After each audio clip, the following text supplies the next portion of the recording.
श्री जसपाल राणा जी का 49 वर्ष की अल्प आयु में निधन हम सभी के लिए एक आघात की तरह से। अपनी श्रद्धांजलि उस बेटे को देना चाहूँगा जो बहुत छोटी एज में बहुत कुछ करने के सपने देख रहा था, छोड़ के चला गया। जसपाल राणा को हम लोग शूटिंग के कोच थे, तो शूटिंग के बेस पे और बम डिस्पोजल का एक्सपर्ट था, तो इस बेस पे हमारा एसपीजी में सिलेक्शन हुआ और हम 85 में दिल्ली आ गए थे। संडे के दिन इसको साथ ले जाकर के से प्रैक्टिस कराते थे। तो इसमें सबसे बड़ी बात थी कि ये डरता नहीं था, जैसे गोली की आवाज़ से, बड़ी गन की आवाज़। आपकी इस लेगेसी को, जसपाल जी की इस लेगेसी को आपको क्या लगता है उन्हें कैसे आगे लेकर जाना चाहिए? लेकिन मुझे लगता है अभी हमें काम करना पड़ेगा। उसके जो विचार है, उसके जो सपने थे, उसको अच्छे से पूरा करने के लिए हम काम करेंगे। कुछ सरकार ने वाइट एलिमेंट खड़े कर रखे हैं, सफ़ेद हाथी बोलते हैं ना, जैसे साई है स्पोर्ट्स अथॉरिटी ऑफ इंडिया, उसकी कोई ज़रूरत नहीं है। जब तक स्पोर्ट्स अथॉरिटी ऑफ इंडिया अपने सिस्टम को नहीं सुधारेगी, तब तक हम ओलंपिक में मेडल की भूख ही रहेगी। बाकी तो खेल है, छोटे मोटे खेल तो कर ही रहे हैं सब नेशनल लेवल के। शहरों में सिर्फ 10% खिलाड़ी है, 90% खिलाड़ी आज भी गांव में है, क्योंकि हमारा देश ही गांव का देश है। लेकिन ये नशा जो है, ये नशा एक बार अगर बच्चों को चल गया, भांग है, धतूरा है, अफीम है और ब्राउन शुगर वगैरह, फिर बच्चा मुड़ के नहीं आता। पंजाब तो पहले ओलंपिक का सबसे बड़ा वो था, खेलों का वो थी, अब इसे नशे की वजह से सारा खत्म हो गया। आज का यूथ अगर सब कुछ लैपटॉप पे चला जाएगा, स्मार्टफोन पे चला जाएगा, कंप्यूटर पे चलाएगा, तो खाएंगे क्या?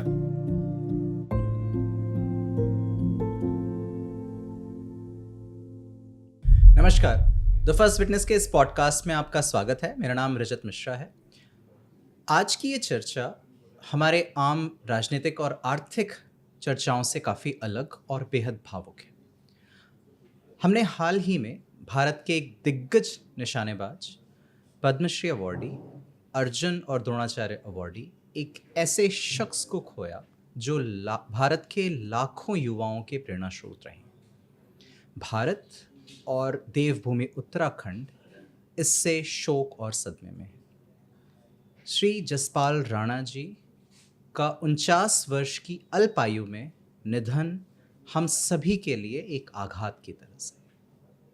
हमारे साथ जो एक शख्स मौजूद हैं, वे इस चैंपियन के पिता और पहले गुरु ही नहीं हैं, बल्कि एक ऐसे व्यक्ति हैं जिन्होंने अपना पूरा जीवन देश और देवभूमि के लिए गुजार दिया है।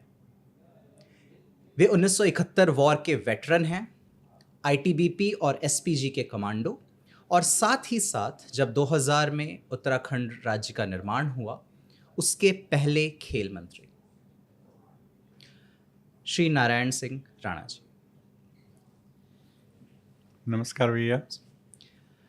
जब आज के समय उत्तराखंड एक भविष्य की ओर देख रहा है, हम सर से समझना चाहते हैं कि कैसे जसपाल राणा जी के विचार, उनका कार्य और उनसे मिलने वाली इंस्पिरेशन, उनसे मिलने वाली प्रेरणा स्रोत को आज के युवा, भारत के और साथ ही साथ उत्तराखंड के युवा आत्मसात कर सकें और उनसे आगे बढ़ सकें। सर, धन्यवाद मिश्रा जी। और मैं आभार व्यक्त करूंगा अपने जो इस संस्थान के चीफ हैं, मुखिया है, राजीव रंजन जी से, उनका भी धन्यवाद करूंगा। और मैं अपनी श्रद्धांजलि उस बेटे को देना चाहूँगा जो बहुत छोटी एज में बहुत कुछ करने के सपने देख रहा था, छोड़ के चला गया। जसपाल राणा को सत सत नमन। राणा जी, जब हम आप से कुछ बात करना चाहते हैं, तो हम एक सैनिक के अनुशासन, एक पिता के संघर्ष और एक राजनेता के विजन पर भी बात करना चाहते हैं।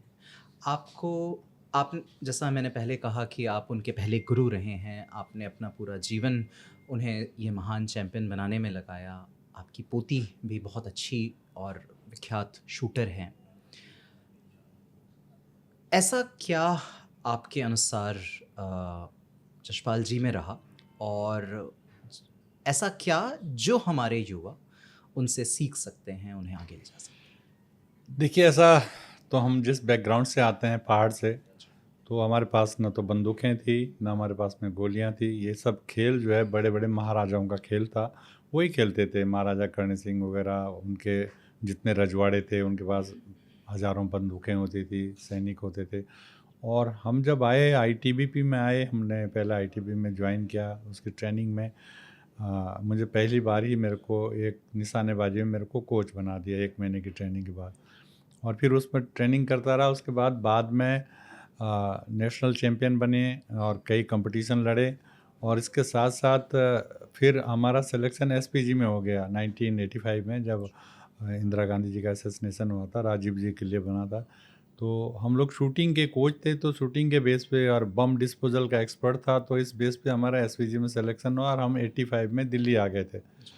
बच्चे मसूरी में पढ़ते थे, दिल्ली फिर इनको लाना पड़ा। फिर ये जब हम शूटिंग के लिए जाते थे वहाँ पे कमांडोज को ट्रेनिंग देने के लिए, तो हमारे पास बड़ी गनें होती थी 9mm की और कार्बाइन वगैरह, जिसमें 9mm के बुलेट चलते थे। इसको भी साथ ले जाते थे। उस समय रहा होगा 9-10 साल का। तो हमको संडे के दिन इसको साथ ले जा कर के इससे प्रैक्टिस कराते थे। तो इसमें सबसे बड़ी बात थी कि ये डरता नहीं था। जैसे गोली की आवाज़ से, बड़ी गन की आवाज़, पीछे जैसे ऐसे ऐसे करा तो हाथ पीछे चला जाता था। तो मुझे लगा कि इसको कुछ तैयार करना चाहिए ठीक से। फिर प्रॉपरली हमने उसको, जैसे एयर गन की शूटिंग है उसमें डाला, जबकि हमारा एयर गन से कोई इंटरेस्ट नहीं था, हम तो बड़ी गन चलाते थे। और करते करते फिर 88 में अहमदाबाद में उसने पहला सिल्वर मेडल लिया एयर पिस्टल से। फिर उसके बाद फिर करते रहे। फिर उसके बाद तो 91 तक हम लोग एसपीजी में रहे। फिर मुझे लगा कि ये बच्चा कुछ कर रहा था। उससे पहले ये 90 में कोलंबो में गोल्ड मेडल ले आया था, कर रहा। तो मुझे फिर इसकी वजह से अपनी एसपीजी की नौकरी छोड़नी पड़ी। और फिर हम लोग बहुत परेशानी में रहे। पीएम सिक्योरिटी में थे, क्वार्टर में रहते, हम बिल्कुल सड़क पे आ गए। हमको सब्जियां बेचनी पड़ी मेरी या मेरी वाइफ को। लेकिन इसकी तैयारी के लिए हमने कोई कमी नहीं छोड़ी। और फिर तो उसने मुड़ के पीछे नहीं देखा। 94 का एशियन गेम में मैं साथ में था, हिरोशिमा में। और उसने इतनी, तो उस समय कोई कोच भी नहीं था, मैं ही खुद उसको कोचिंग करता था। हमें याद है कि 94 में हिरोशिमा में जब मैच चल रहा तो कजाकिस्तान और इसका, हम पीछे बैठे थे दर्शक, एक ही स्कोर था, 59 शॉट पे बराबर स्कोर था। एक शॉट रह गया था दोनों का। तो हम वैसे अपने पहाड़ के देवी देवताओं को याद कर रहे थे आंखें बंद करके। और इसका 10 में लगा, उसका 9 या गोल्ड मेडल जीत गया। तो एक उस समय फिर उसके बाद फिर ये वहाँ इटली चला गया, वर्ल्ड कप जीत लिया। इसके घुटने पे फोड़ा हो रखा था, फिर पैंटे मैंने 2-4 काट के दी। मैं नहीं गया वहाँ पे, हॉस्पिटल से ऐसे चोरी करके उठा के लाया, मैच करवाया, फिर हॉस्पिटल में ये कर दिया। और वहाँ भी उसने वर्ल्ड रिकॉर्ड बना दिया। तो कुछ ये है कि कुछ शक्तियाँ भी साथ थी, नहीं तो आप आपके दर्द हो रहा है और आप दर्द की तरफ ध्यान नहीं हो करके शूटिंग में ध्यान है। फिर उसके बाद फिर कॉमनवेल्थ गेम हुए 94 में वहाँ पे कनाडा में।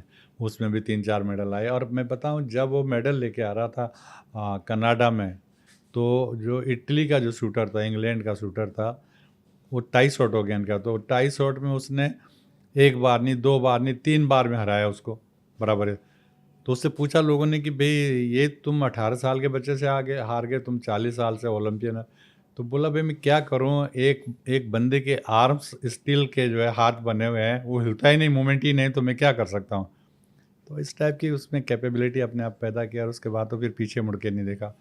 फिर दोहा एशियन गेम में तीन तीन स्वर्ण पदक लिए। उसका ओलंपिक इवेंट नहीं रहा दुर्भाग्य से, जिसलिए वो ओलंपिक में पार्टिसिपेट नहीं कर पाया। लेकिन अपनी उसकी उपलब्धियां, कॉमनवेल्थ गेम में 8-8 गोल्ड मेडल है उसके, अभी भी उसका 9 गोल्ड है कॉमनवेल्थ गेम्स में। और हज़ारों की संख्या में इंटरनेशनल मेडल्स है, वर्ल्ड कप में, एशियन गेम में, एशियन चैम्पियनशिप में। और फिर उसके बाद उसको जब 2006 में उसने निर्णय लिया कि भाई अब शूटिंग नहीं करेंगे, तो उसको फिर लगा कि कोचिंग करनी चाहिए, कुछ कोचिंग करना शुरू किया। लेकिन उसको एक ऐसा स्वाभिमानी था, उसने कभी कंप्रोमाइज़ नहीं किया अपनी बातों से। एनआरए से लड़ता रहा, national rifle sports authority of India से लड़ता रहा। उसको फिर कोच भी नहीं बनाया इन्होंने, जबकि उसको बनाना चाहते उसको उपलब्धि। फिर मनु भाकर ने कुछ अपने आप ही बोला कि आप मेरे कोच के तौर पे, उसने प्राइवेट कोच के तौर पे उसको अपने साथ में रखा। और उसने अभी रिकॉर्ड बना दिया 2 मेडल ला करके। और अभी और आगे करना था कुछ। अभी इस जो ओलंपिक आ रहा पीछे 2028 में, उसके लिए टीम ही लेके तो गया था वहाँ पे। मनु भाकर भी थी और भी खिलाड़ी थे, लेकिन नहीं रहा, बहुत जल्दी चला गया। कुछ कहानियाँ रोम रोम में रोमांच भर देती हैं और कई उनमें से लेजेंड बन जाती हैं। ऐसी ही कहानी जसपाल राणा जी की और उनके पिता के संघर्षों की है। सर, जितना उन्होंने शूटर के रूप में हासिल किया उससे कहीं ज़्यादा वो कोच के रूप में हासिल कर रहे थे और करने वाले थे आगे।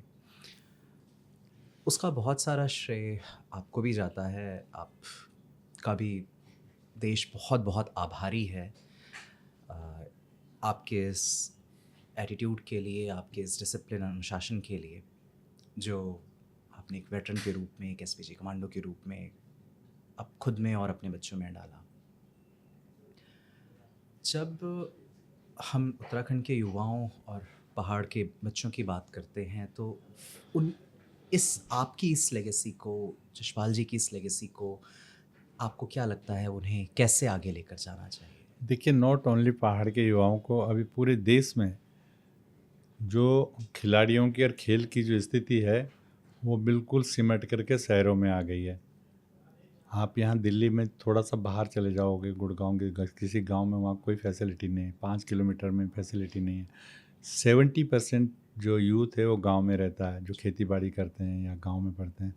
तो ये बहुत बड़ा उसका मिशन था कि हम गांव में शुरू करेंगे, गांव के मोबाइल बैन करेंगे, दूसरी चीज़ें करेंगे। एक बहुत बड़ी एकेडमी, उसकी अवार्ड बनी से देहरादून में करीबन 125 एकड़ ज़मीन हमने खरीद के उस पर एकेडमी बना रखी है। और उसका जगह जगह ये था कि हम शूटिंग रेंज खोलेंगे, और नॉट ओनली शूटिंग, और खेलों की भी जो जो हो सकता था। लेकिन ये अधूरा रह गया उसका सपना जो है। अब हम लोग सोच रहे हैं कि मैं तो अपने आप भी राजनीति से संन्यास लेकर के एक आध्यात्म की तरफ जा रहे थे।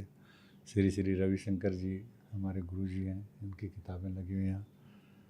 लेकिन मुझे लगता है अभी हमें काम करना पड़ेगा। उसके जो विचार है, उसकी जो सपने थे, उसको अच्छे से पूरा करने के लिए हम काम करेंगे। हमने तो बोला है उससे, ऊपर वाले से बहुत जल्दी ले गया, हमें सिर्फ 5 साल दे दीजिए, हम 5 साल में और कई जसपाल तैयार कर देंगे। यही जो एक डिटर्मिनेशन है, कर्तव्य परायणता है और भारत के लिए कुछ करने की बात है, यही देश यकीन आभारी है आपका इसके लिए। आप जब पहले खेल मंत्री रहे उत्तराखंड के, तो आपने स्पोर्ट्स के लिए एक विज़न रखा था, एक फंडामेंटल विज़न था जो आप ग्रास रूट में कुछ चीज़ों को लेकर जाना चाहते थे। आपने अभी भी उसकी बात की। सर, अगर उस विज़न को लिया जाए और तो आज के समय में आपने ये चीज़ कही कि बहुत दिक्कतें हैं, पर उस विज़न का क्या हाल आप देखते हैं? और भारत में और साथ ही साथ उत्तराखंड के सिनेरियो में और ऐसी कौन-कौन सी कमियां हैं जो हम खेलों में आज के समय में ज़्यादा देख रहे हैं? देखिए, सबसे बड़ी कमी तो ये है कि 1 अरब 40 करोड़ के ऊपर की पॉपुलेशन, मतलब दुनिया की सेकंड जनरेशन, और हमारा कोई अभी तक सिस्टम नहीं बन पाया खेलों में। खास करके बाकी चीज़ें तो राजनीति में तो बहुत ज़्यादा आगे चले गए लोग। खेलों में कोई ऐसा सिस्टम नहीं बन पाया कि हम खिलाड़ियों को ग्रास रूट से पिकअप करें और फिर उनके लिए, जैसे चाइना वगैरह में वो क्या करते हैं, पहले 12 साल के बच्चे को लेंगे, 4 साल उसको गांव में करेंगे, फिर 16 साल का हो जाएगा, फिर ओलंपिक टीम में लाएंगे। तो ऐसा कोई हमारा सिस्टम नहीं बनाया। साई ने एक स्कीम चलाई थी स्पेशल एरिया गेम के नाम से। उस समय भी कुछ उस बच्चे सेलेक्ट किए थे, मैं उसका कोच भी रहा हूँ वहाँ पे साई में।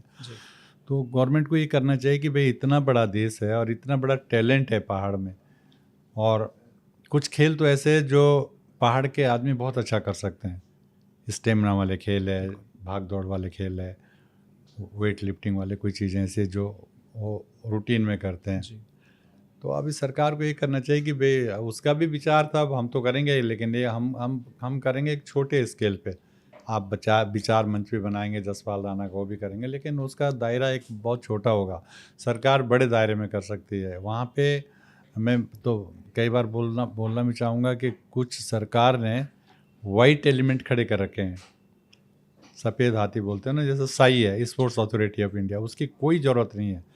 आपके फेडरेशंस हैं, फेडरेशन का आपकी जवाबदारी, जो ओलंपिक एसोसिएशन से जुड़े हुए हैं, ओलंपिक एसोसिएशन है, उसके द्वारा फिर इंडियन एसोसिएशन है, उसके बाद फिर उससे जुड़ी हुई सारे खेलों के एसोसिएशन है, वो काम कर रहे हैं।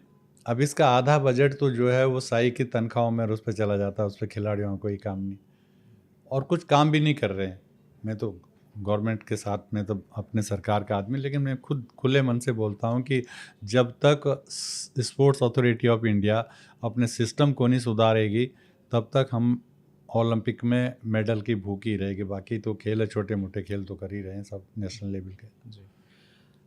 सामान्य तौर पर ये जो ऑर्गेनाइजेशंस होती हैं इनमें भ्रष्टाचार की बात, इनएफिशिएंसी की बात या गलत चीज़ों में ज़्यादा फोकस करने की बात, तरह तरह के अलग अलग इश्यूज़ और कॉन्स्पिरेसीज़ की बात भी बार बार आती रहती है, और इसके कारण स्पेशली जो खिलाड़ी हैं उनके खेल पर, उनके मोटिवेशन पर काफ़ी बुरा असर पड़ता है। तो ये चीज़ें आपने फ़र्स्ट हैंड देखी हैं ऐसे ऑर्गेनाइजेशंस में। सर, जब हम युवाओं की बात करते हैं तो एक अर्थशास्त्री के तौर पे, एक थिंक टैंक के तौर पे जब हम डिस्कशन करते हैं तो वहाँ हमेशा पलायन की बात बहुत होती है, और उत्तराखंड इस समस्या से जूझ रहा है, स्पेशली युवाओं में।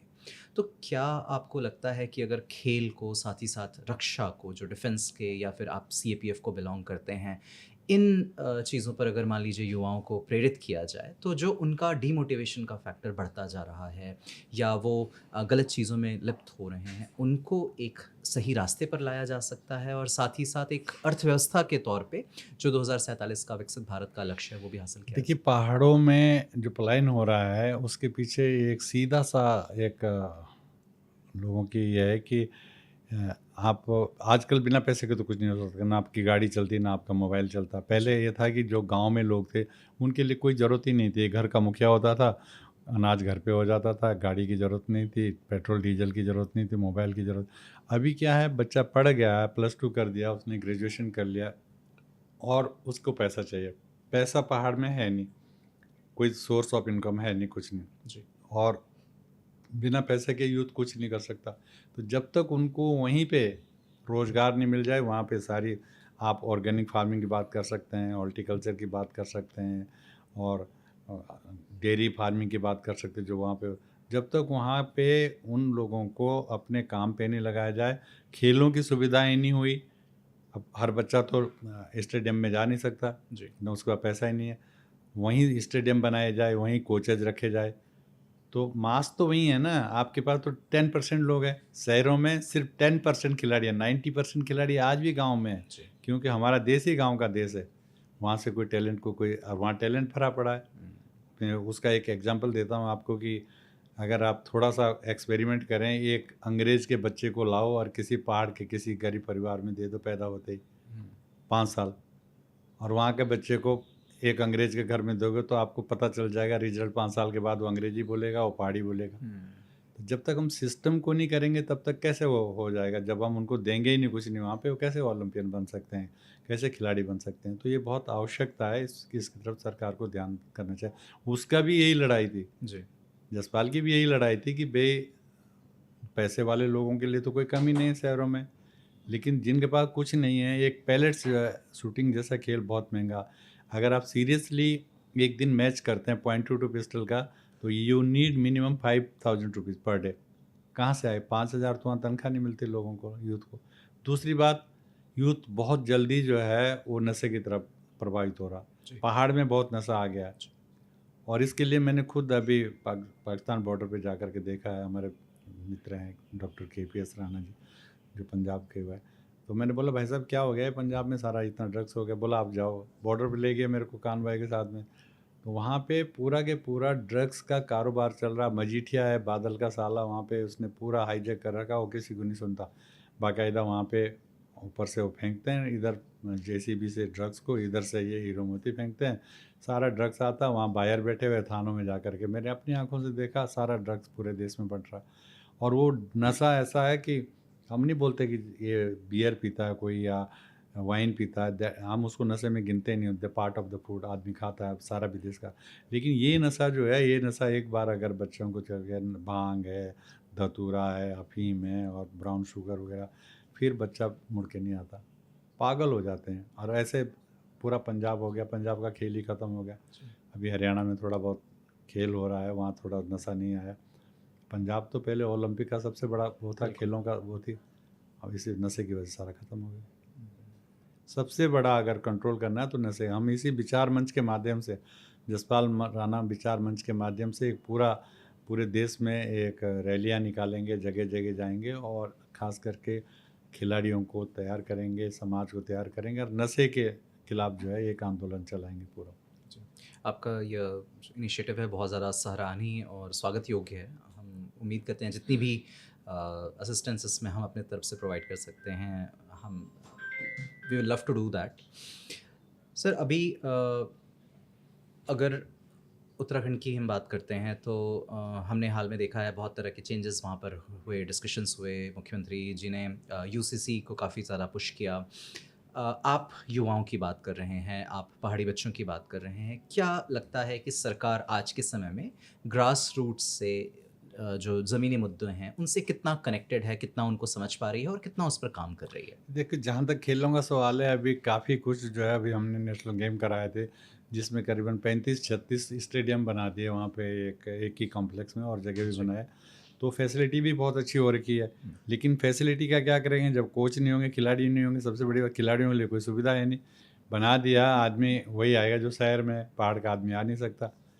मतलब जिस पे करीबन हमने जो है वो हज़ारों करोड़ रुपया खर्च कर दिया बनाने में। नेशनल गेम में तो एक बड़ा अमाउंट चाहिए था, बन भी गया, जगह भी हो गई, लेकिन वहाँ पे अभी तक कोई प्रॉपर सिस्टम नहीं बना कि भाई आपने 5,000 लोगों के लिए आपने 10,000 करोड़ खर्च कर दिए।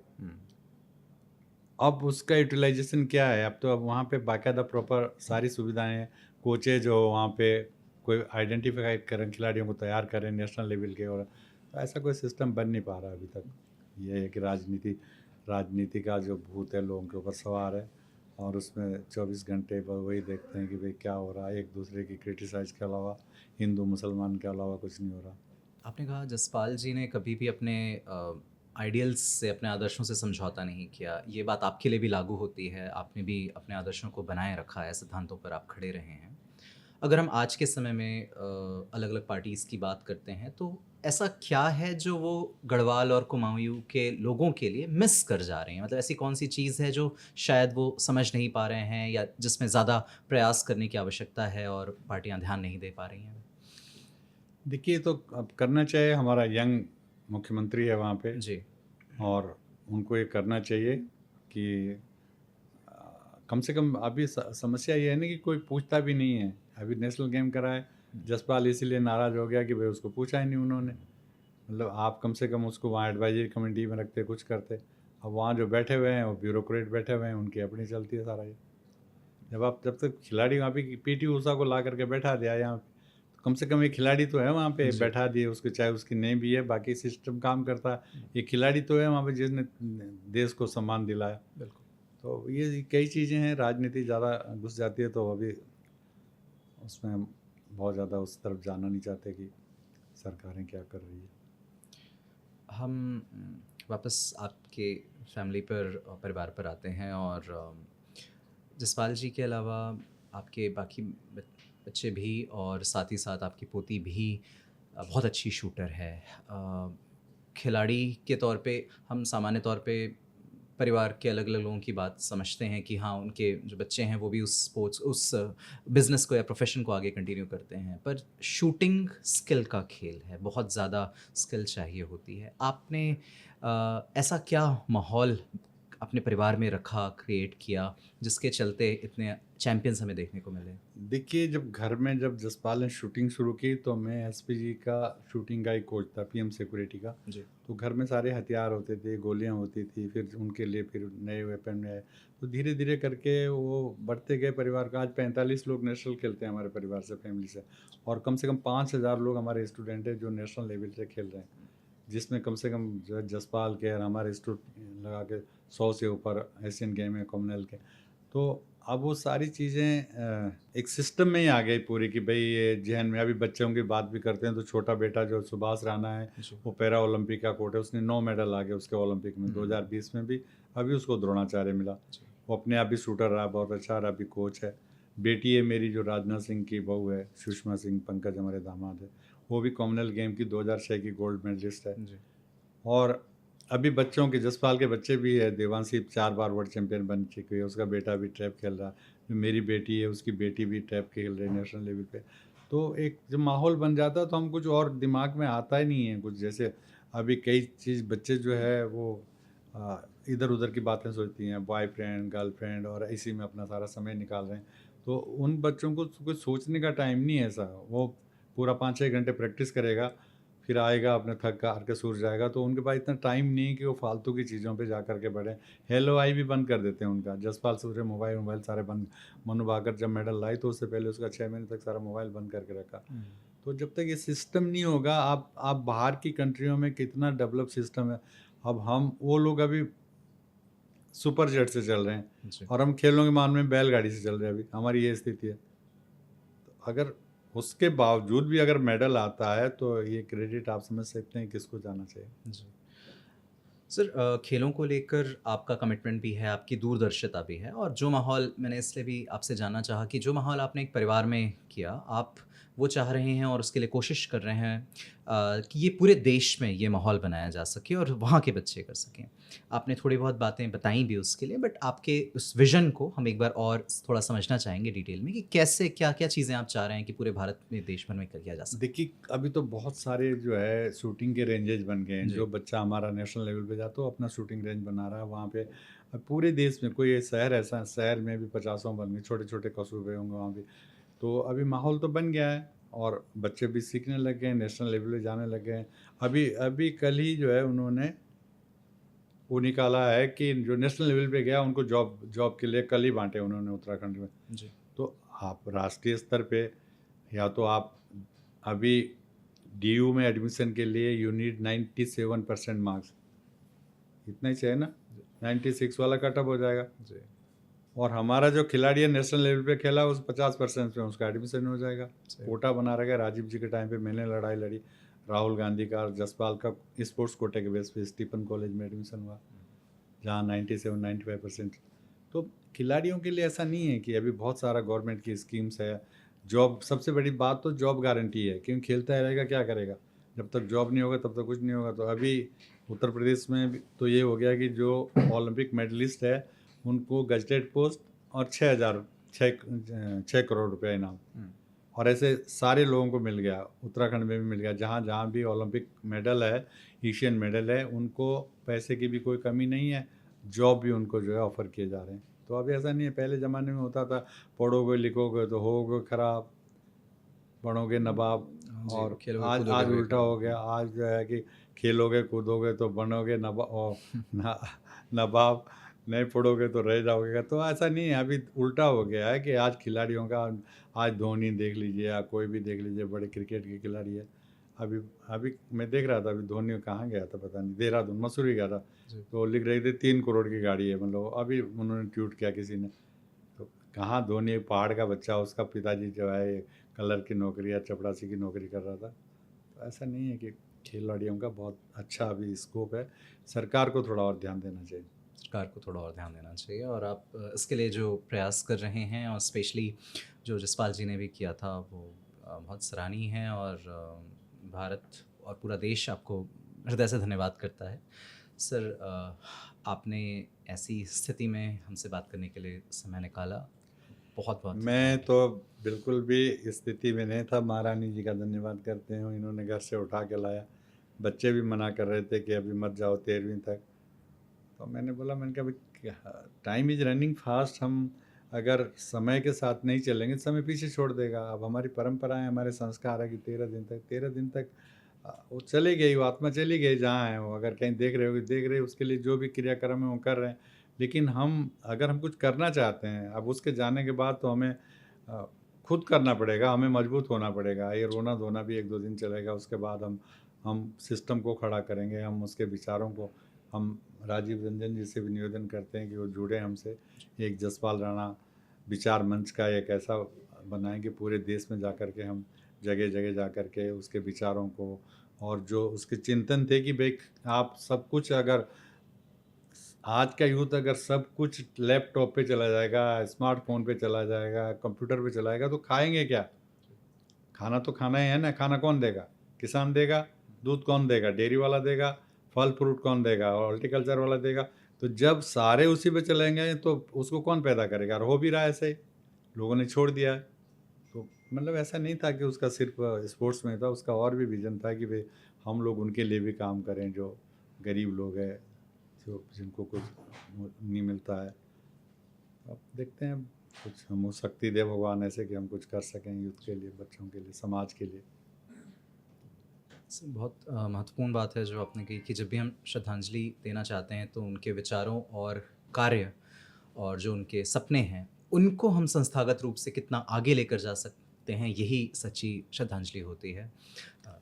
बहुत बहुत धन्यवाद आपका, और विशेष तौर पर महारानी जी का, राजीव रंजन जी का, और आपका मिश्रा जी, बहुत अच्छा आपने, धन्यवाद।